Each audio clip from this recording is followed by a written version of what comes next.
sobre el lugar de Juan B. Justo en la dirección del Partido Socialista desde la fundación hasta el centenario.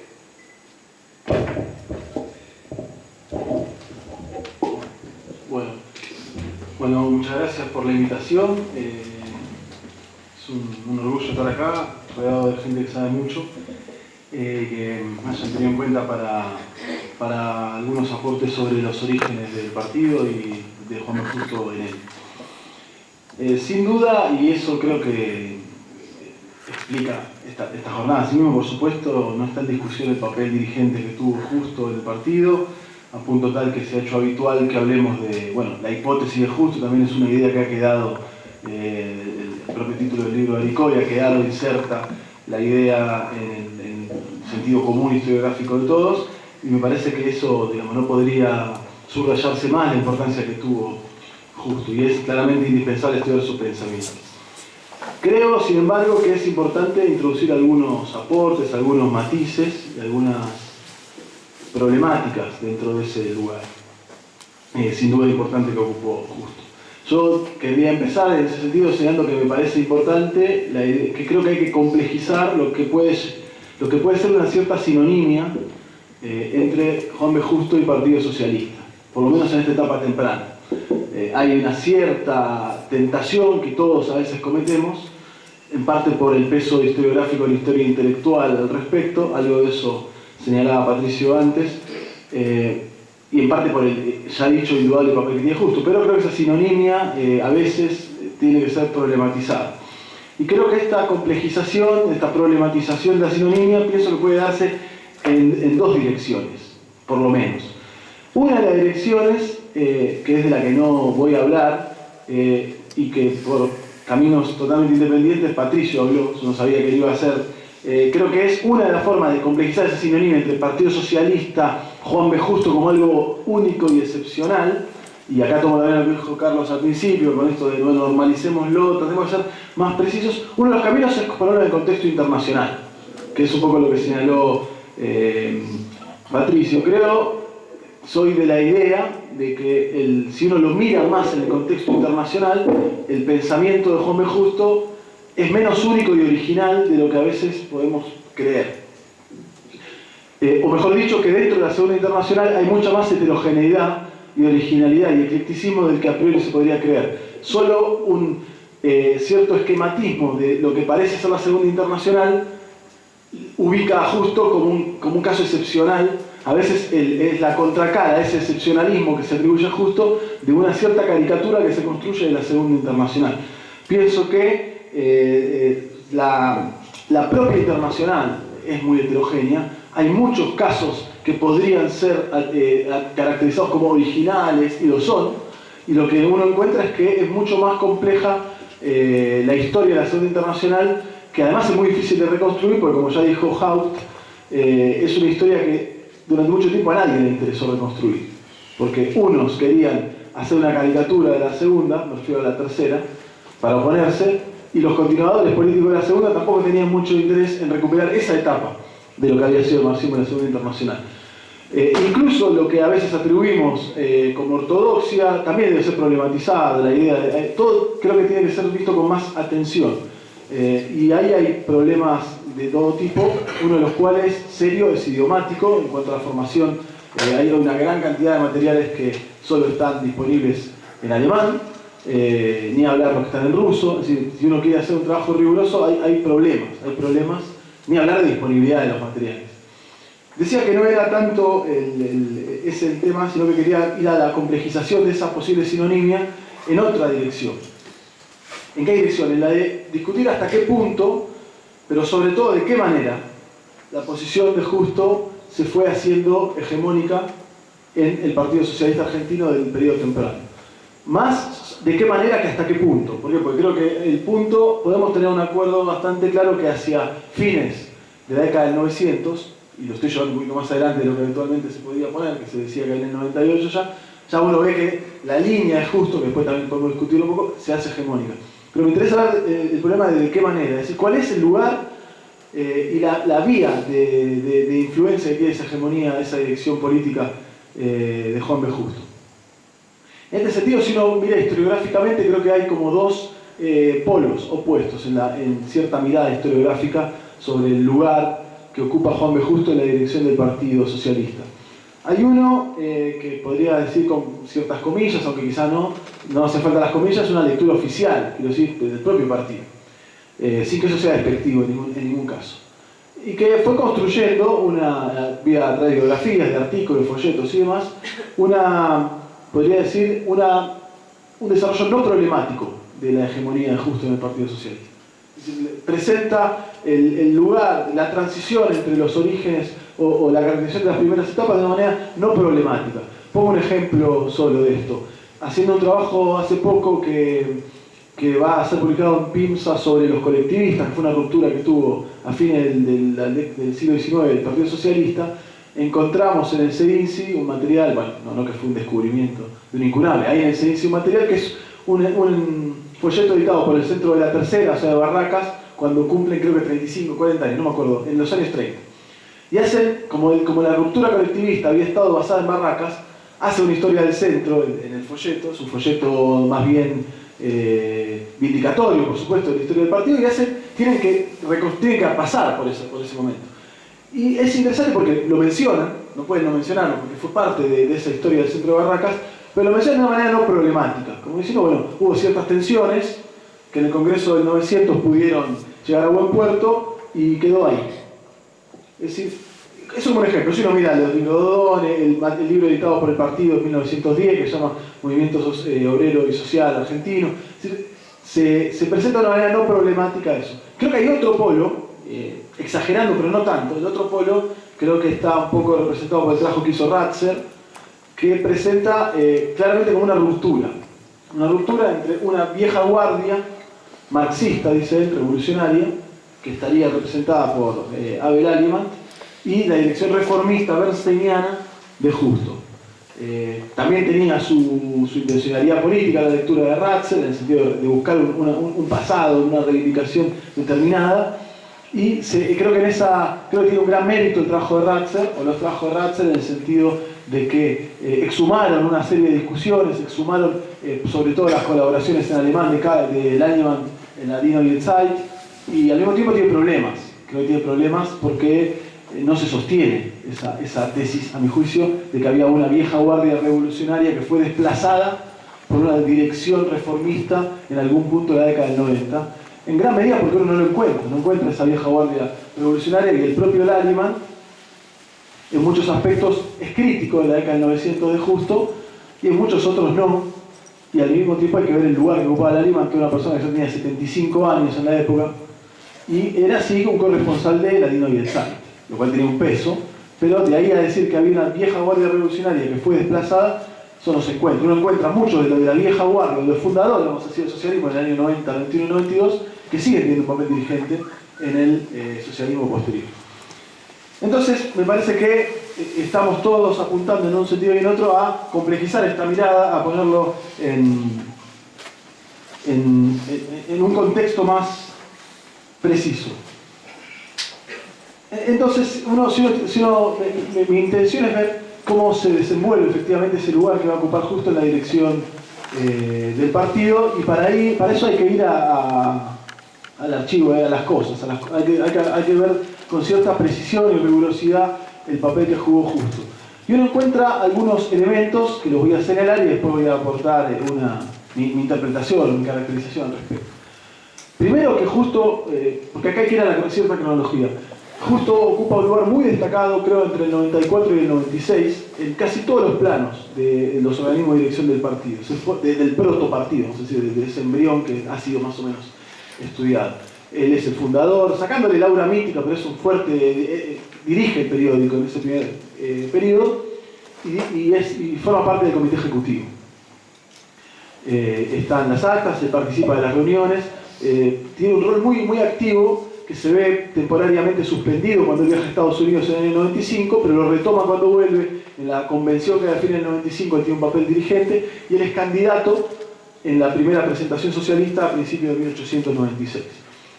Y ahí hay un punto relativamente divisorio, interesante para analizar, en el primer congreso. o sea, es relativamente conocido que Justo tuvo problemas en el primer congreso, sobre todo con el tramo final de la Declaración de Principios, que mencionó también Facundo antes. Decía, hay un debate que ha sido analizado por Falcón, yo lo puse en el libro también, está en el detalle, si es conocido.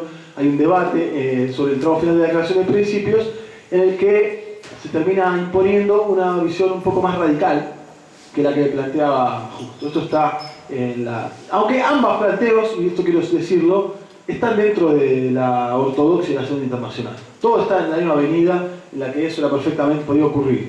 En el Partido Socialista Italiano, en el francés, ni hablar en alemán, hay debates muchísimo más profundos y, vamos a decirlo, no pasa nada, es decir, no hay una ruptura y tampoco cristalizan posiciones para siempre. Yo creo que también es una exageración que a veces se ha cometido decir que ahí hay una línea revolucionaria expresada por Lugones, después por La Montaña. Eso no se sostiene a mi juicio. Sí, hay tensiones, hay una formulación más radical respecto al problema de la transición, voy a hablar sobre esto, y esa posición de Justo derrotada. También ha derrotado su planteo de que, por ejemplo, los socialistas, los diputados, asuman con la renuncia firmada. Eso se aprueba, él está en contra. ¿A qué voy con esto? Que esto motiva que Justo va a rechazar ser parte del comité ejecutivo, después del Congreso del 96, va a rechazar ser candidato en el 98, justamente porque se oponía a este requisito orgánico, digamos, del partido, que lo veía como un ataque a la honestidad de los... que era un hecho, que era faltarle el respeto a los dirigentes plantear eso. ¿Qué ocurre? Uno ve entonces que Justo, en el periodo que se abre después del Congreso del 96, va a jugar un papel menos presente de lo que uno cree en los organismos vigentes del partido. Entonces acá también otra vez hace falta ciertos datos y ciertas precisiones. En este sentido iba a lo que había hecho en la pregunta de Patricio y mi empatía con él, porque yo también me sentí preso de una obsesión y empecé a tratar de buscar más datos. En relación directamente a lo que estoy señalando, y tomando por ejemplo aportes que hizo un historiador italiano que se llama Giuliano Procacci, que hizo un lindo, muy viejo libro sobre el Partido Socialista Italiano, y hace un análisis social del Partido Socialista Italiano, y hace un seguimiento de sus militantes. Yo lo que traté de hacer es darle mayor sustancia a lo que nosotros solemos llamar el equipo dirigente del Partido Socialista, porque solemos hablar del equipo dirigente del Partido Socialista sin dar mucha más precisión de a qué nos estamos refiriendo en el Partido Socialista. Y dado que quiero exponer sobre Justo como dirigente del Partido Socialista, me interesaba saber, bueno, quiénes eran efectivamente los dirigentes del Partido Socialista y cómo Justo dirigía el Partido Socialista. Que es un problema que cuando uno le saca la abstracción se plantea como un problema concreto. Entonces lo que hice fue tratar de armar una serie de bases de datos de tres cosas. Una son los congresos del partido, otros son las presentaciones electorales y otro es el comité ejecutivo. De los congresos lo que hice fue, bueno, uno por uno me puse a mirar entre el 96 y el 10 quiénes habían sido delegados a los congresos y ver qué conclusiones podíamos sacar sobre eso. Y uno encuentra, bueno, unos 200 personas que fueron delegados. Si uno lo empieza a cortar y ver quiénes fueron los que se presentaron en varias ocasiones, ¿sí?, encuentra una lista mucho más reducida, ¿sí?, en la cual Justo ocupa un lugar, pero no el lugar más destacado. Por ejemplo, de 8 congresos Justo estuvo ausente en 3. Lo cual es relativamente, es un dato para tener en cuenta, que es que el congreso se supone que es una instancia decisiva en la elección de un partido, y justo en estos congresos hay 3 en los que no estuvo presente. No estuvo en el 900, estaba en Junín, pero bueno, podía venir también, tampoco es que... a veces se dice estaba en Junín como si estuviera en la China. Bueno, podía venir, digo, al congreso, y pudo venir. No, digo con esto que a veces hay debates políticos que están detrás de señalamientos del tipo Justo en ese momento no venía porque también había decisiones políticas. Tampoco estuvo en el 4 y tampoco estuvo en el 6, que es el congreso que expulsa a los sindicalistas revolucionarios. Por lo menos no está como delegado, o sea, eso no está en las actas como delegado. Lo mismo ocurre si uno hace y obtiene un cuadro de unos 20 dirigentes. Ahora, lo mismo si uno hace con las candidaturas a diputados, Justo está, no está en todas, pero está en muchas. Y uno obtiene un cuadro que es bastante consistente con el anterior, de unos 20 que se repiten. Y lo interesante es si uno mira el comité ejecutivo, que es el organismo que coincide con Patricio, en el Partido Socialista Argentino tiene un rol muy dirigente. Yo lo que hice, ese es un trabajo sí, muy arduo, porque el comité ejecutivo puede llegar a cambiar una vez por mes. O sea, renuncia uno, sube otro. Entonces lo que hice fue tratar de ver quién había estado más meses, vamos a decirlo, porque podría ser que no hubiera estado en continuado. Y entre los 15 primeros, Juan Justo no está. Juan Justo no está. El que más está es Domingo de Armas, Francisco Cunio, Enrique Dickmann, Nicolás Repeto, Juan Sheffer, Miguel Pisa, Adrián Patroni, Anías Salienti. Son consistentes con los otros. Es un equipo dirigente del cual después puedo, o otro día podemos discutir más. Pero Juan Justo no está en el comité ejecutivo. Juan Bonome me pasó el trabajo que hizo él, el listado de los redactores de La Vanguardia, que sería el cuarto elemento que voy a comentar acá, y justo está muy poco. Después del 5 sí, después del 5 de semanario sí. Está en el momento inicial, en una crisis que hay en el 97 lo vuelven a meter con un voto general, renuncia a los 4 meses, otra vez en el 98, otra vez renuncia y después no está más hasta el 5. Entonces uno tiene un cuadro. Una palabra solo porque me quedé con lo que había planteado antes con Patricio. Yo en esa cuenta que hago, que está en un artículo que va a salir el mes que viene, yo lo que veo es que hay unos 15 o 20 dirigentes que son los que consistentemente se repiten en todos estos ámbitos. Justo está entre ellos. Menos en el comité ejecutivo, pero está. Y esa cifra yo creo que es, a mí me da mitad y mitad en cuanto a extracción social. Casi perfecta en todos los... una mitad, digamos, de extracción obrera, y una mitad de extracción, vamos a decir, universitaria, vamos a ser más preciso. Y después otra discusión es si esa gente seguía trabajando. En la mayoría de los casos no trabajaban más de lo que decían que trabajaban. Eso también hay que tomarlo presente. A veces el dato que tenemos de que Adrián Patroni era pintor es porque en la candidatura electoral decía Adrián Patroni pintor. Adrián Patroni ya no trabajaba más de pintor, era periodista, y así ocurre con otros. Así como Juan Bruto ya tampoco era médico. Es decir, tampoco ejercía de médico. Eso también hay que señalarlo.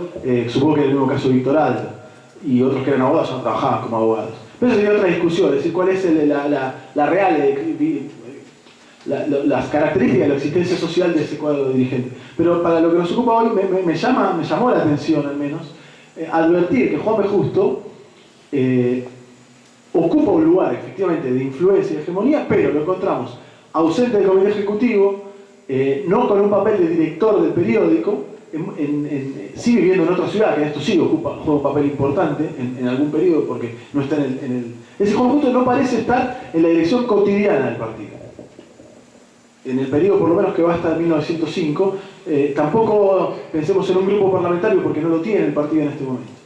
Es decir, que en el periodo que habitualmente consideramos, y yo también lo considero, el momento de cristalización de la llamada hipótesis de Justo no está ocupando un lugar en lo que parecen ser los organismos dirigentes del partido, y lo que son los organismos dirigentes del partido. El Ejecutivo, los congresos, sí, a veces no, la administración cotidiana del periódico. Y acá lo que yo creo, y esto es lo que acá ven mi caracterización, creo que lo que sí hay en este periodo, que ocupa un lugar muy destacado, y se nota en la construcción posterior que hace el partido, es la intervención de Justo de carácter, yo diría, propagandístico, a través de conferencias que después son editadas. Yo creo que si uno empieza a ubicar ahí, por ejemplo, Cooperación Obrera es del año 97, la Teoría Científica de la Historia y la Política Argentina es del 98, el Programa Socialista del Campo es del 1, el Socialismo se llama una que es del 2, el Realismo Ingenuo de 1903. Es decir, uno agarra y las menciona porque tiene no solo tiene un gran valor, digamos, teórico, conceptual, sino porque el propio partido en la época los edita, los difunde, todos los publica La Vanguardia, pero además los edita como folleto y los vende, muchos de los cuales son los que nosotros tenemos disponibles para la consulta, y son citados sistemáticamente, posteriormente, en todo lo que pasa en la historia del partido. Yo creo que es más desde ese lugar que de la dirección cotidiana del partido, y acá otra vez recaigo en lo que decía Patricio, sería interesante una comparación precisa con qué ocurre con Pablo Iglesias, qué ocurre con Turati y con Ferri, qué ocurre con Adler, porque un partido se puede dirigir de distintas maneras. ¿Sí? Un partido se puede dirigir de distintas maneras, en todo caso lo que interesa es ver cómo precisamente lo dirige Justo, y la sensación que da es que Justo en lo cotidiano no se mete, si uno no encuentra Justo en las tensiones, en las polémicas, por ejemplo sobre los colectivistas, Justo no dice una palabra.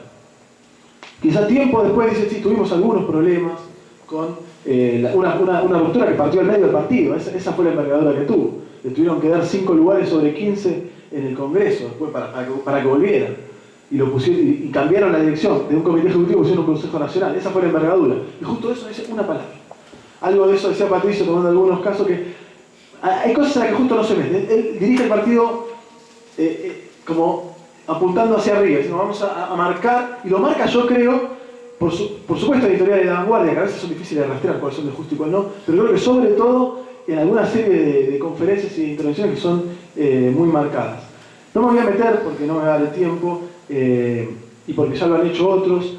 Creo que si uno lee esas 4, 5, 6 conferencias, que por supuesto lo han hecho muchos otros historiadores de las ideas mucho mejor que yo, y ya está hecho, en muchos casos creo que Dotti ahí hizo un trabajo muy importante, Javier Francés hizo un trabajo interesante que a mí me parece muy valioso, Tarcus, Alicó, hay una cantidad de Patricio, hay una cantidad de trabajo sobre todo eso, pero yo creo que si uno lo trata de bajar algo también un elemento de historia social, es decir, cómo se producían estos aportes y cómo eran transmitidos también al partido. Y creo que ahí hay, y con esto quiero ir cerrando, una de las explicaciones de por qué las contestaciones, o mejor dicho, las tensiones internas que hay en el partido, que son muchas, sin embargo nunca logran cuajar en un planteo tan global como el de Justo. O sea, lo que tiene el planteo de Justo, con su peculiar socialismo, creo un socialismo muy fuertemente antidialéctico, reformista, pero también había reformistas, eso es habitual en la socialdemocracia de la época.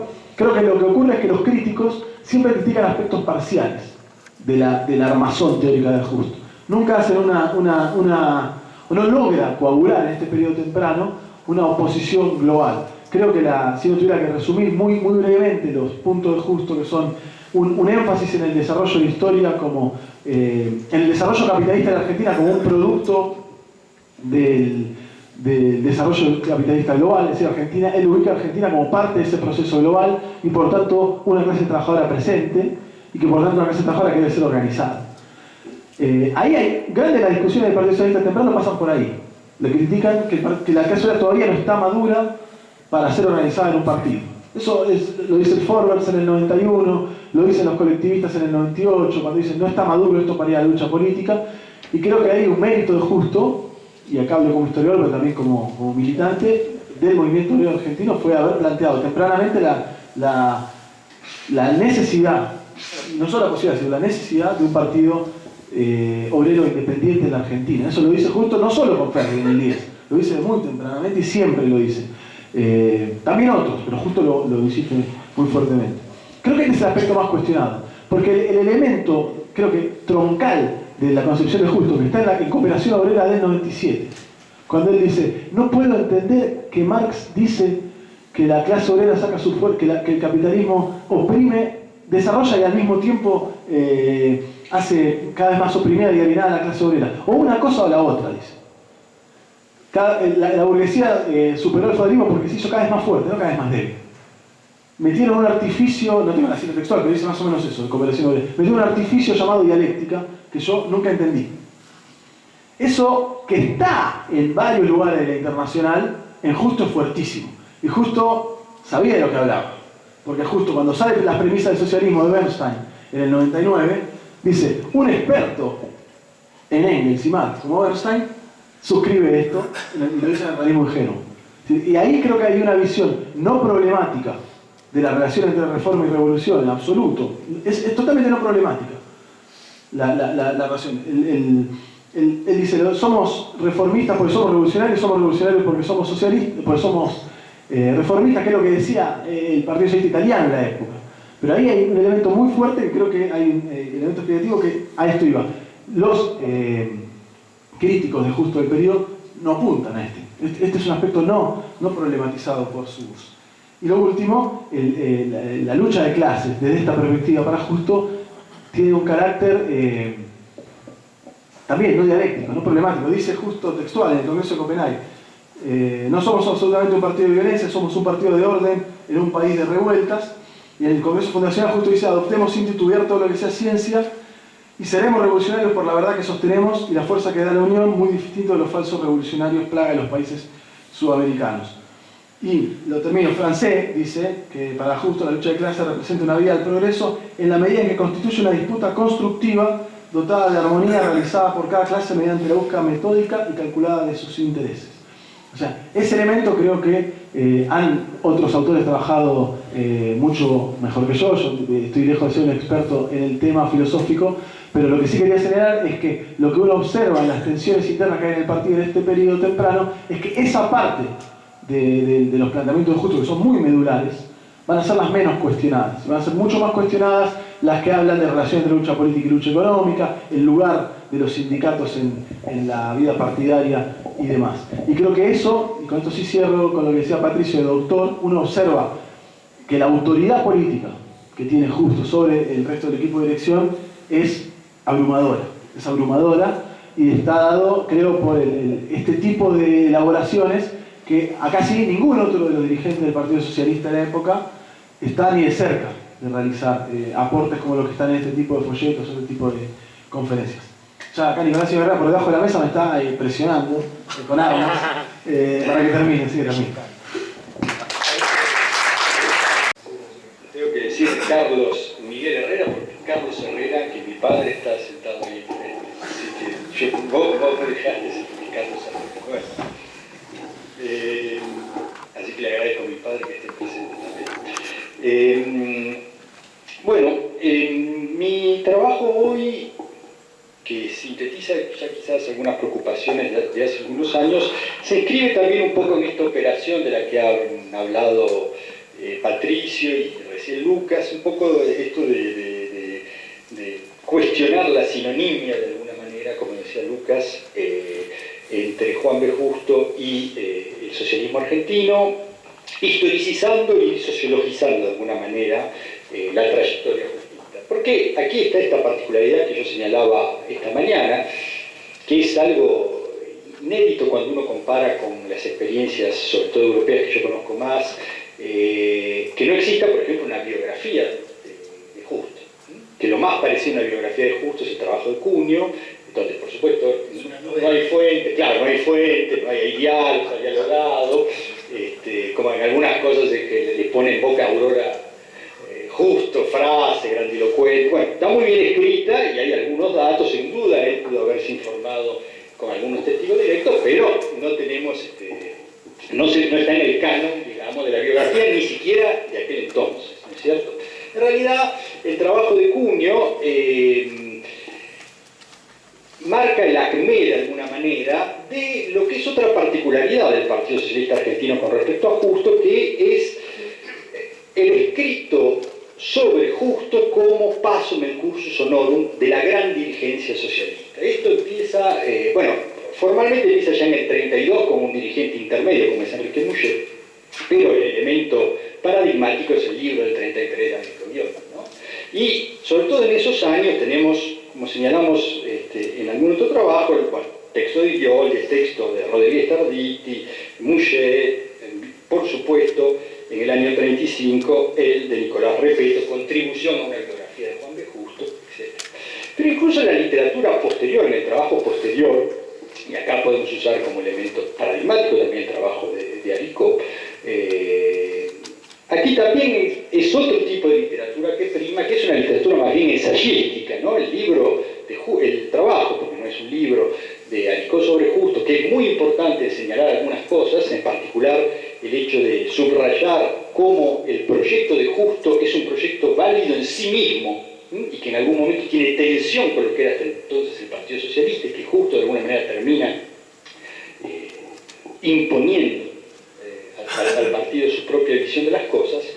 Es un libro que habla tanto de Justo como de Aricó, en realidad, ¿no? O por lo menos lo que había sido hasta entonces, y en realidad es un libro que como tal aparece de manera póstuma, la trayectoria política de un intelectual muy importante en la historia de la izquierda argentina en los años 60, 80, digamos, tras su muerte en el 91.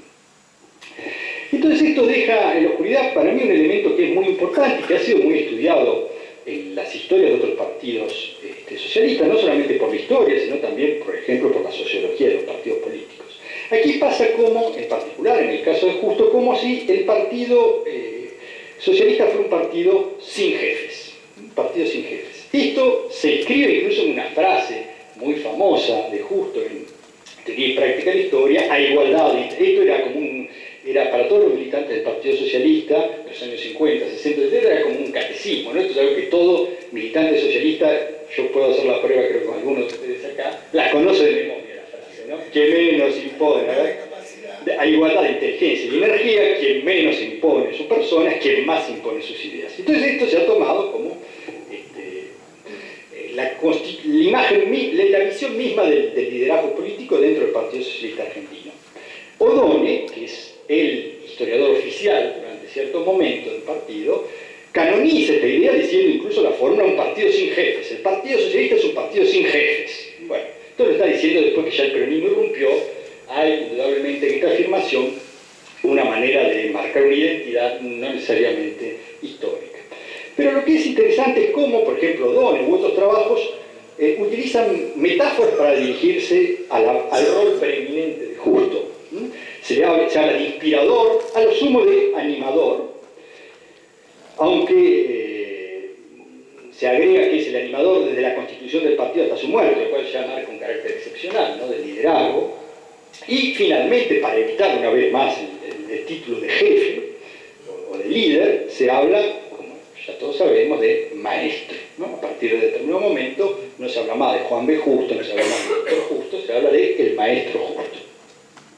Aquí también esta idea del maestro, sobre todo en el contexto cultural del socialismo argentino, es como una especie de marca de antiautoritarismo, de racionalidad, de quien justamente, al no imponer su persona, impone por su peso propio, por su racionalidad propia, su liderazgo. Esto, por supuesto, después, si uno sigue haciendo metahistoria del Partido Socialista, tiene puntos más álgidos. Por ejemplo, las memorias de Dickmann es un elemento muy importante. Yo voy a volver sobre Dickmann, Enrique, porque es central en esta reconstrucción de la figura de Justo. Dickmann ya es de los primeros que empieza a decir el fundador del Partido Socialista, el fundador del Partido Socialista, él en singular, el fundador del Partido Socialista.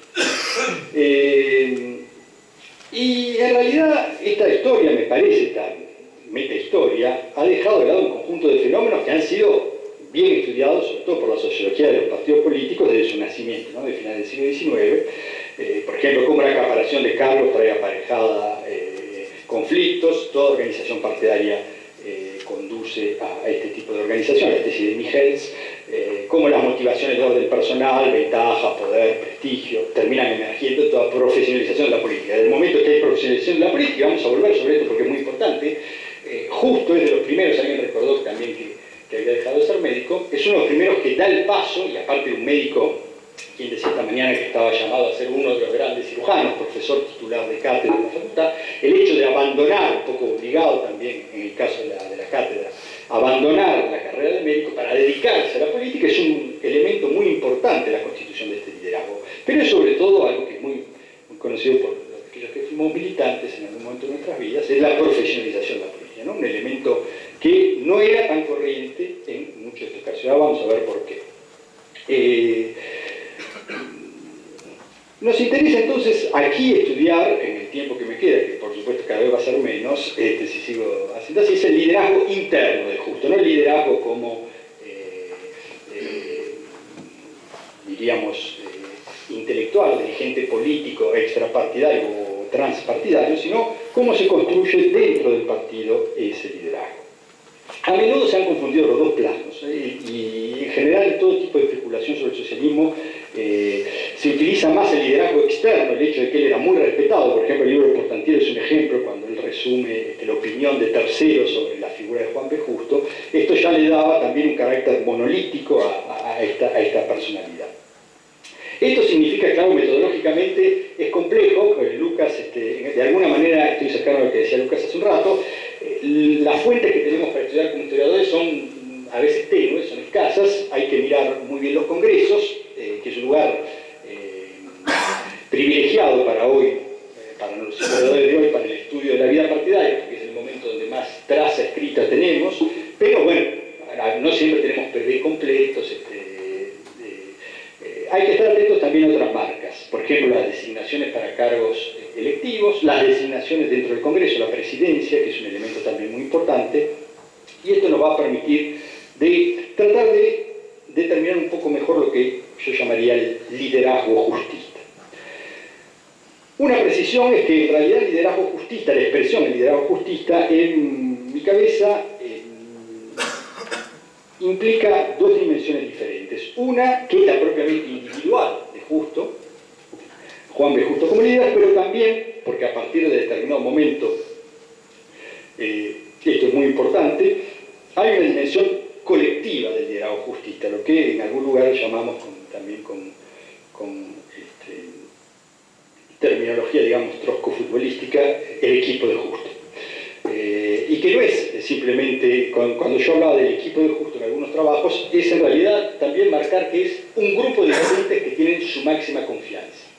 Con lo cual, que ahora vamos a ver, que esto es lo que le permite, de hecho, esto explica un poco una de las cosas que decía Lucas hace un rato, es decir, esto explica de alguna manera una forma de división de tareas que hace que Justo interviene de manera muy particular en los conflictos internos o incluso en los congresos partidarios, y que muchas de estas otras tareas son dadas a algunos de sus alfiles, como son Nicolás Repetto y Enrique Dickmann, que son siempre las dos figuras, los dos laderos de Justo. Ahora vamos a ver por qué razones hay una relación cuasi filial entre estas dos figuras, sí, no cuasi, y donde la autoridad de Justo se impone a estos hombres naturalmente, y más que naturalmente, pero también hay toda una forma de liderar que es colectiva. El liderazgo justista también es el liderazgo de un conjunto de hombres que trabajan de manera más o menos mancomunada.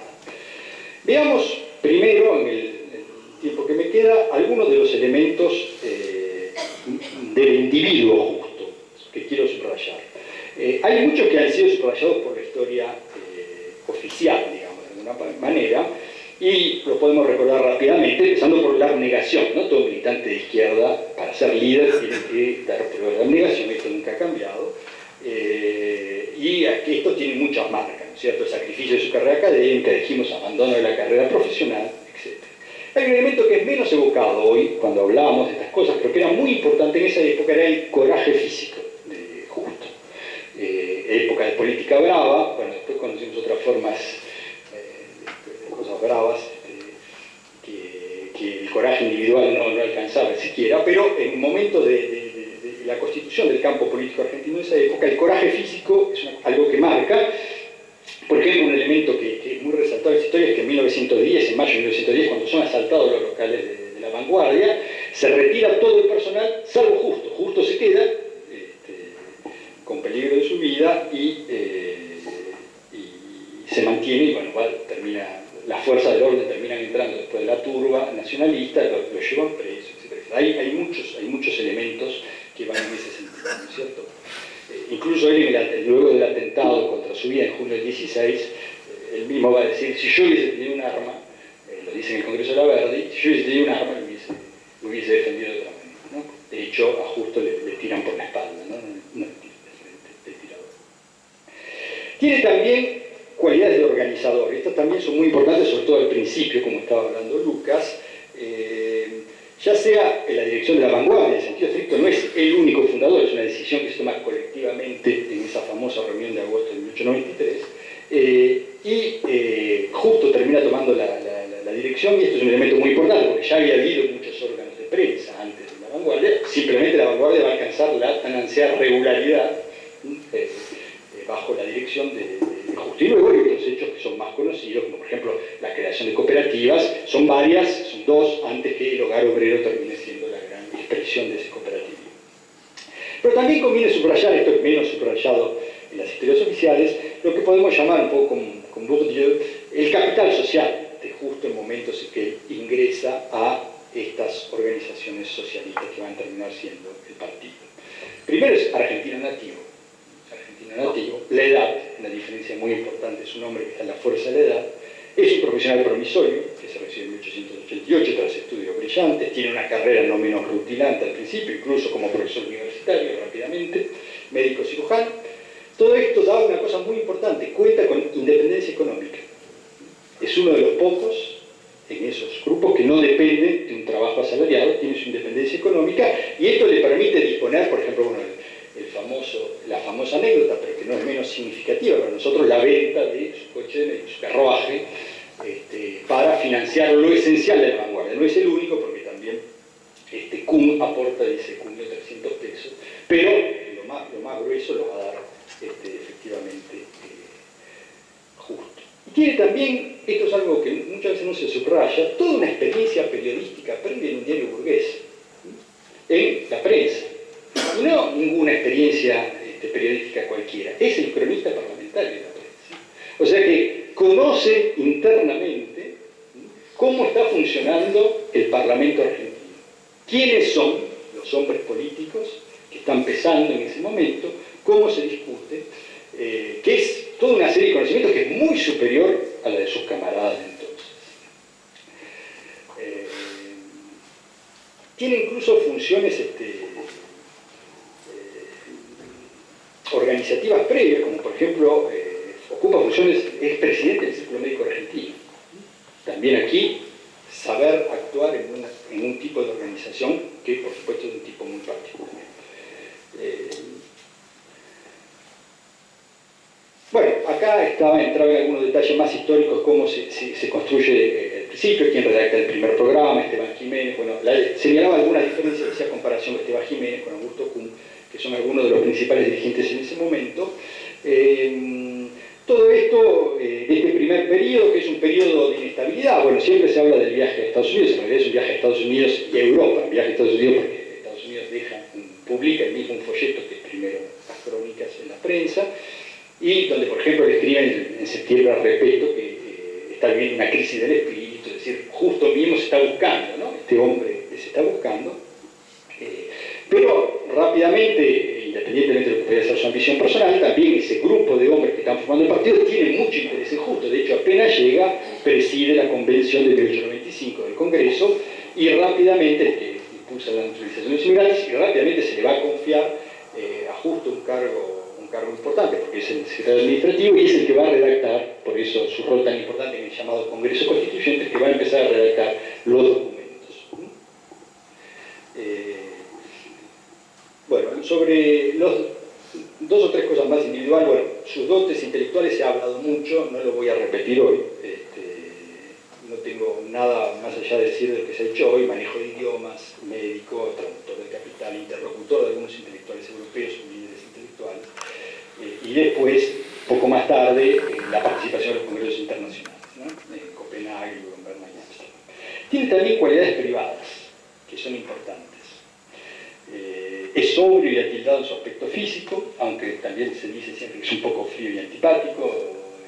La anécdota famosa con ingenieros cuando rechaza estrecharle la mano. Poco dado a las efusiones, y ni siquiera es campechano con sus colaboradores más íntimos. Por supuesto, aparte, no bebe, no juega. Hay algún gran líder socialista que por ahí se tienta por la lotería, que es Mario Bravo, otra anécdota famosa. Muestra gran fidelidad conyugal. Hay algunos mujeriegos notables en el partido. Alfredo Palacios es el caso más conocido, que está Enrique del Valle, o Mario Bravo también. Bueno, su repentina viudez de alguna manera también termina de constituir esto, porque sus hijos pasan a ser criados por su madre en su primer momento. Tuvo una idea, digamos, una cierta visión formal como militante político, que hace incluso que cuando él contrae segundas nupcias con Alicia Moró, haya algunos comentarios internos, porque Alicia Moró era una mujer de costumbres libres. Mucha gente se sorprende que el doctor Justo, casado con la doctora Moró, que nos vamos a entrar en las comillas. Tampoco Justo, y ahora empezamos en la dificultad, Justo no era una persona carismática en sentido estricto, no era ni siquiera un orador público, tenía una voz que aparentemente era más bien agria y chillona, y rápidamente se tornaba cortante y agria, según el testimonio de los contemporáneos, aunque esta voz también le permitirá destacarse luego como parlamentario, ¿no? Imponiendo un estilo más meduloso en un ámbito más cerrado como es el del Parlamento. Pese a su popularidad interna, que comienza sobre todo a consolidarse en la segunda mitad de la primera década del siglo XX, todavía a finales de de esa primera década del siglo XX no encabeza muchas veces la preferencia de los afiliados para los cargos electivos, y es superado por otros dirigentes, como Alfredo Palacios o Francisco Cunio, ¿no? Que acá hay un elemento importante en esto de Barracas, ¿no? Porque Cunio es uno de los dirigentes que viene y después se termina integrando. Y esto es un elemento muy importante que va a servir después cuando el partido se haga más masivo, se complejice más, y a diferencia de algunos otros miembros del comité central, del comité ejecutivo, perdón, me traicionaron algunos orígenes, que siempre conserva, justo a partir de 1910, 1912, si tengo tiempo voy a historicizar esto de manera un poco más concreta, cuenta siempre con un gran apoyo de las bases. Lo que hace que cuando en algunas ocasiones pierda un congreso, y esto ocurre por ejemplo cuando pierde el congreso con Palacios en la cuestión del duelo, o cuando pierde el congreso con los que van a ser luego los socialistas mayoritarios, justo recurra a alguna otra forma de lo que llamaríamos maniobra. El voto general, que va a ser la típica, el voto general se va a utilizar hasta el final de la historia, o en el caso de los socialistas internacionales es mucho más interesante, justo renuncia con todo el bloque, dice que va a renunciar, presenta la renuncia a la representación parlamentaria, diciendo que no puede sostener en el Congreso la posición que fue adoptada por la mayoría del partido. Por supuesto, esto es una manera de... también los viejos militantes conocen bien estas cosas, es lo que se llaman maniobras. 5 minutos.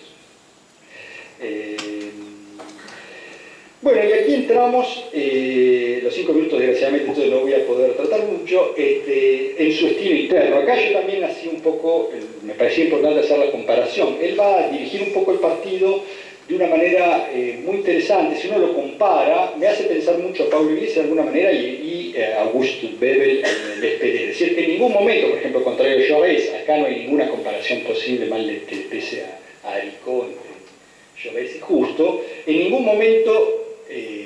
bueno, en ningún momento, a partir de que gana el Congreso de los Sindicalistas, que se gana ese Congreso de Junín, y se constituye el equipo de Justo, como iba a tratar de decir ahora, en ningún momento Justo aparece a la derecha del partido, gobernando nada. Más bien aparece justamente siempre en una posición de centro. No es él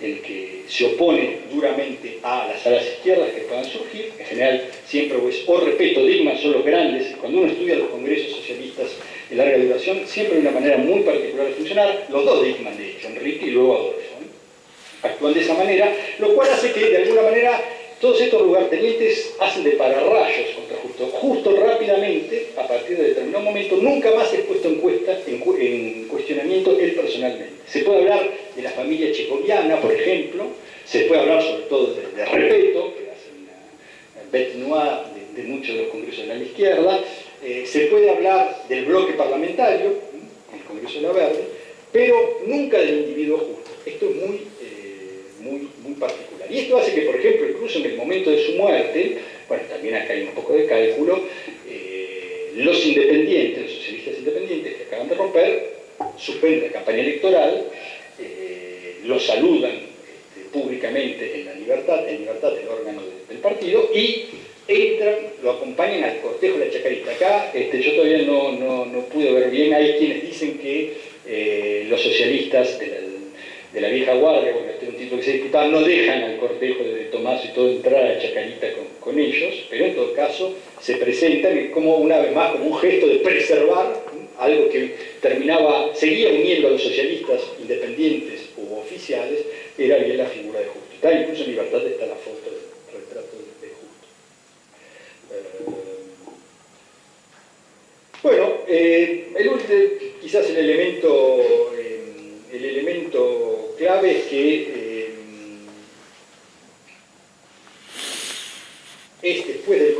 desde el punto de vista histórico, después del Congreso de Junín, yo creo que quizá en Junín en ese momento ese Congreso tiene alguna particularidad. De hecho, La Vanguardia dice que las barras han ocupado desde temprano los locales. Yo no sé si haciendo una lectura demasiado anacrónica, las barras de Junín, pero Junín era de Justo, digamos, Junín era sobre todo en ese momento, de la vecina hasta al lado, y es en ese momento donde de alguna manera se va a constituir, como ustedes saben, la crisis del 6, de 1906, en realidad comienza 3 años antes, y entre el 3 y el 6, Justo y el pierde en algunos momentos el control del comité ejecutivo.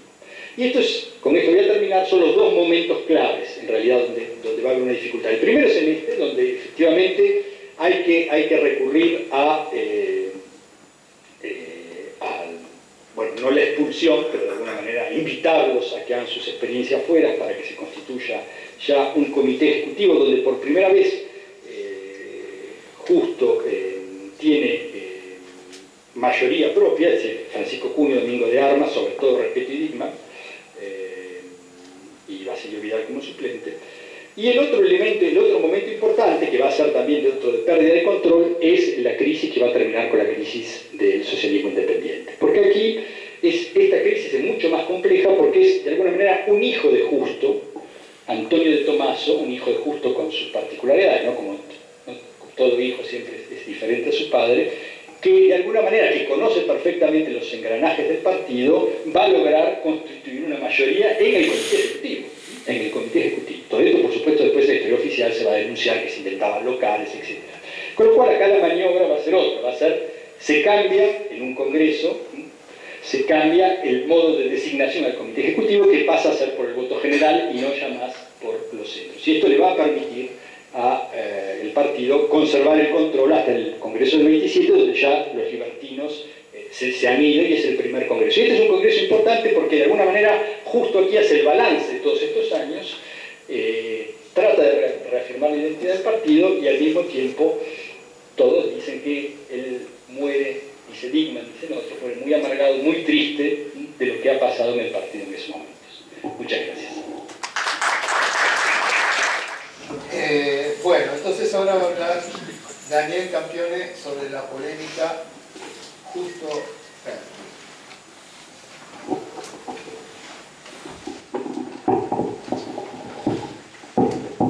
Buenas tardes, agradezco mucho la invitación que me han hecho y el honor de participar acá junto a compañeros que han dedicado largos años al estudio del Partido Socialista.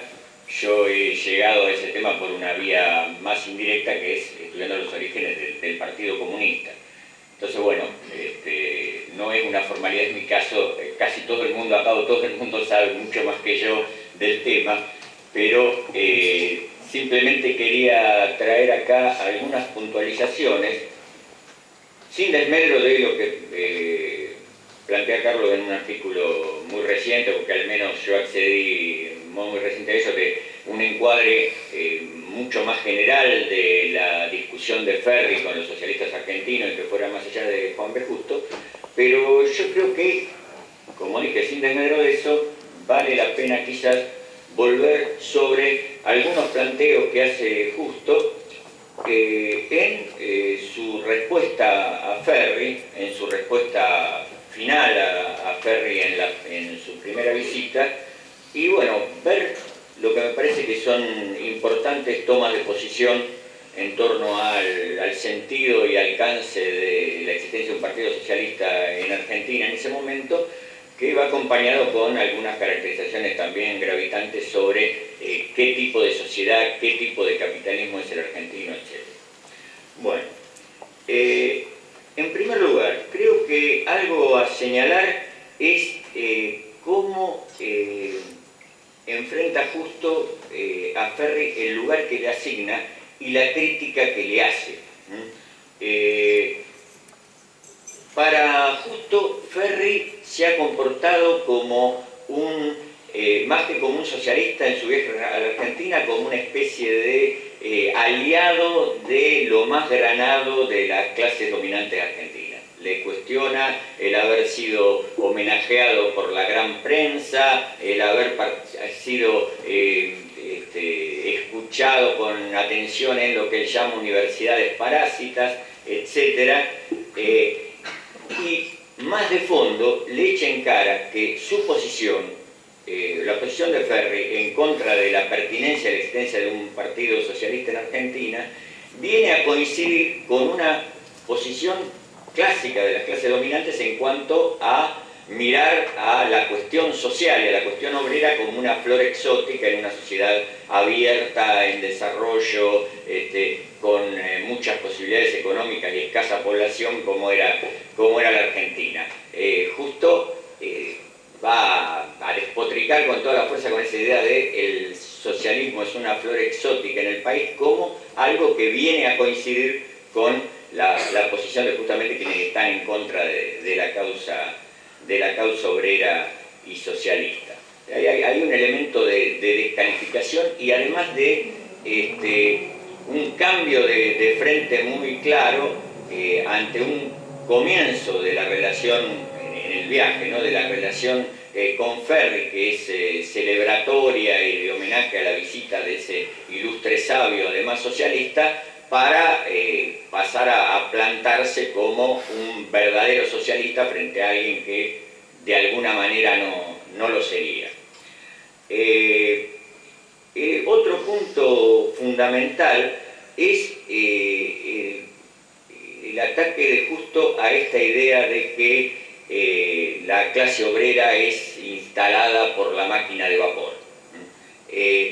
Justo en toda su respuesta va a destacar la noción de que Argentina es un país moderno, integrado al mercado mundial y que la no centralidad de la industria en su economía no va en desmedro de una fuerte presencia proletaria, presencia que se da incluso en el campo. Ahí critica la idea de Ferri de que da como que la Argentina es un país predominantemente agrario y por eso no hay lugar para un verdadero partido socialista. Él destaca el carácter capitalista incluso del campo en la Argentina. Esto es un tema que me parece muy, muy interesante, sobre todo en relación a que en el pensamiento de la izquierda en Argentina, muchas décadas después de este temprano año 1908, todavía se encuentran dirigentes ilustres, por ejemplo Rodolfo Scioldi del Partido Comunista, afirmando que el problema de la Argentina no es su capitalismo, sino la falta de capitalismo.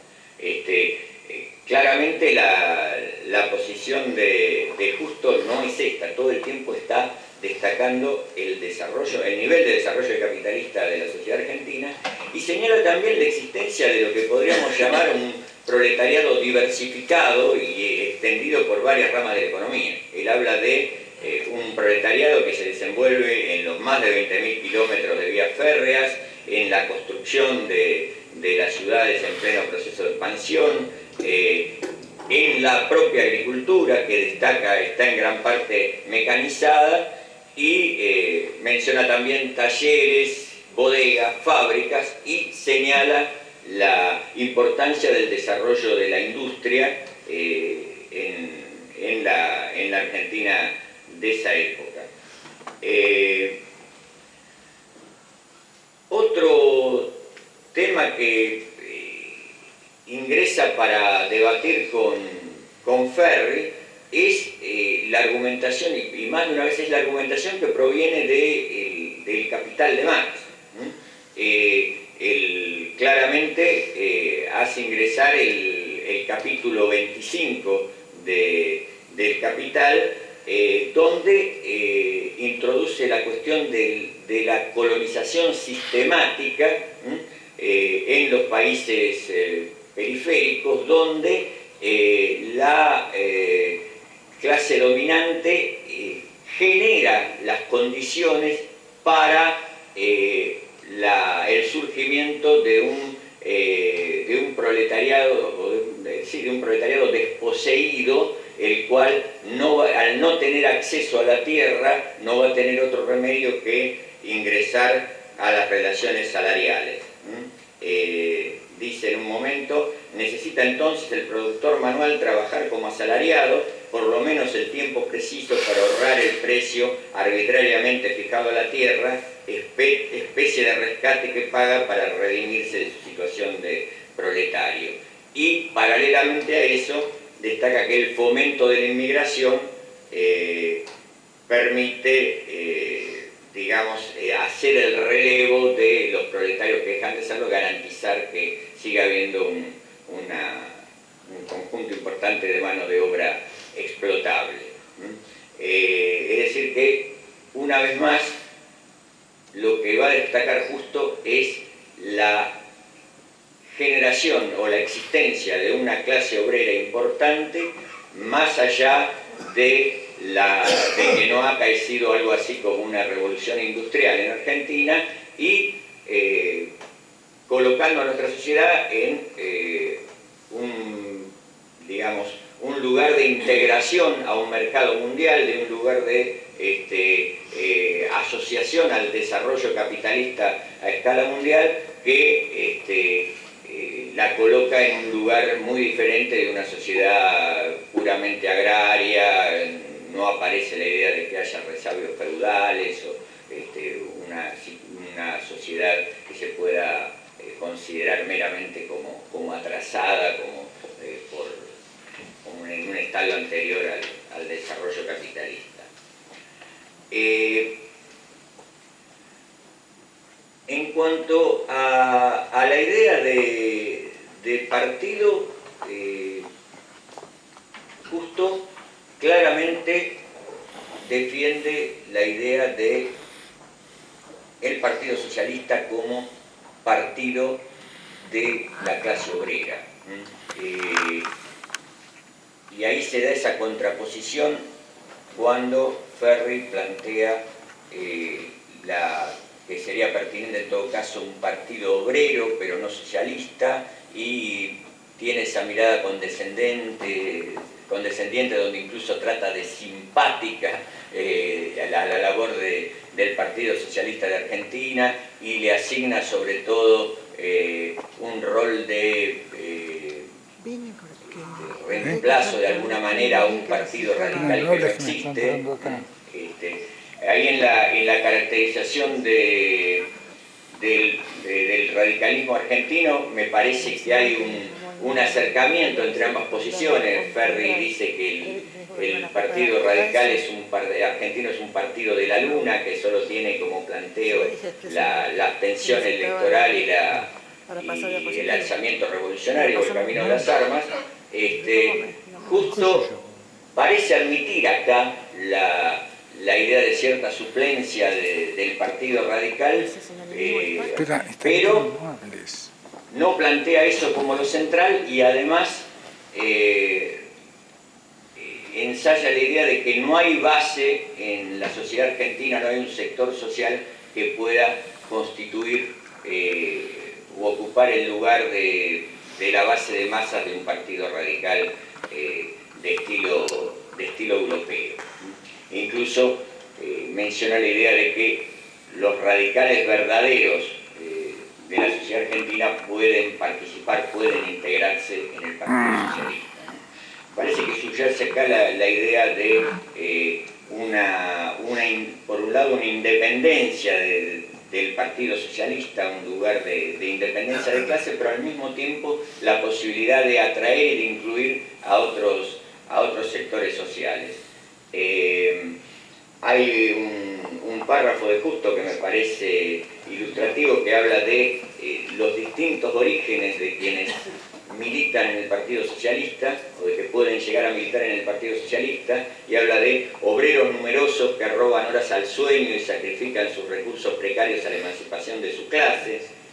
La mención a las mujeres, muy significativa, mujeres que abandonan el confesionario para acudir a la conferencia o al mitin, y sigue hombres de ciencia que encuentran en la obra social humilde y oscura un campo de estudio y experimentación. Menciona a los artistas e incluso incluye a algún patrón, tal vez, que aspira a ser de sus obreros sus discípulos y asociados, y algún propietario que hace de sus privilegios un bien social. El conjunto conformaría un partido que acusa y amenaza a los explotadores y prepotentes. Un campo vasto de acción y de inclusión en sus filas para el Partido Socialista. Ahora, otro punto que defiende con mucha fuerza Justo es la idea de que Partido Socialista es precisamente el único verdadero partido existente en la política argentina. Lo delimita claramente del conjunto de la política criolla, personalista, con un anclaje meramente regional. Menciona quién puede decir lo que es un liberal fuera de Corrientes o lo que es un conservador de Buenos Aires en otras provincias. El Partido Socialista sería el único partido de tipo moderno, con un liderazgo no personalizado, que tiene un anclaje de clase, no aspira a una representación global e imprecisa, y que tiene definiciones programáticas claras, y destaca también la vida interior democrática, que se reúne en asamblea, que discute. En esa concepción, la presencia del Partido Socialista, además de la defensa de los intereses de la clase trabajadora, sería un factor central en la elevación de la calidad de la vida política argentina y una base para un proceso de democratización más amplio, ¿no? Ahí habría otro costado importante del socialismo. Quisiera terminar, para ser ejemplarmente breve, para la alegría de Nicolás, mencionando algo insoslayable en el debate, que es la respuesta de Justo frente al ataque, se podría decir, por izquierda que le hace Ferri, en el sentido de pretender separar a la colectivización de los medios de producción de la labor socialista habitual, de plantearlo como una hipótesis separable. Y Justo de alguna manera asume esto, de la idea de la separación. Quizás se podría ver acá una manifestación de lo antidialéctico del que hablaba Lucas al principio. Y ahí afirma: la parte más viva del marxismo no es la hipótesis de la futura propiedad colectiva, sino la práctica de la lucha de clases moderna y actual. Y en todo el debate con Ferri aparece, o más de una vez aparece, esta idea de la defensa de la lucha de clases, pero la lucha de clases entendida como una labor práctica, concreta y cotidiana. Para él, Ferri cree lo contrario a esto, y a partir de ahí hace una distinción trivial entre Partido Obrero y Partido Socialista. Y en este caso, Justo vuelve otra vez a Marx y lo ataca directamente con el manifiesto, ¿no? con los conocidos párrafos sobre el lugar de los comunistas frente a los otros partidos obreros, y los comunistas como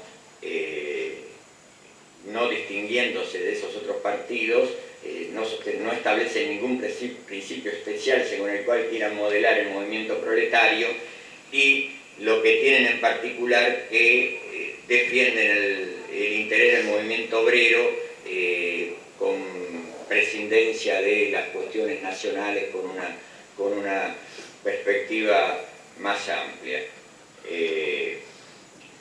Me parece, para terminar, que en este momento de la actuación de Justo, del debate con Ferri, lo que queda demostrado, por supuesto, no solo en ese momento, mucho otro más, pero me parece que es lo interesante para acercarse a ese debate, quedan insinuados, quedan implícitos y a veces explícitos muchos de los grandes temas del pensamiento y la acción de la izquierda en la historia del país, ¿no?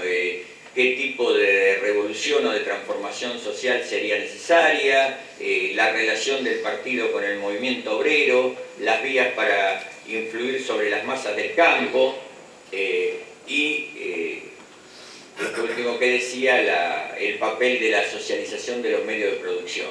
Se encuentra acá tan tempranamente como en 1908 al menos una presentación de varios de los grandes temas del pensamiento socialista y de izquierda en Argentina. En ese sentido, me parece que, más allá del muy largo tiempo transcurrido, y más allá del carácter puntual de este debate, de ser un momento, y muy en particular la respuesta de Justo ser a su vez un momento dentro del momento del debate, pero me parece que vale la pena volver una y otra vez como un lugar gravitante para entender el desarrollo del socialismo en Argentina.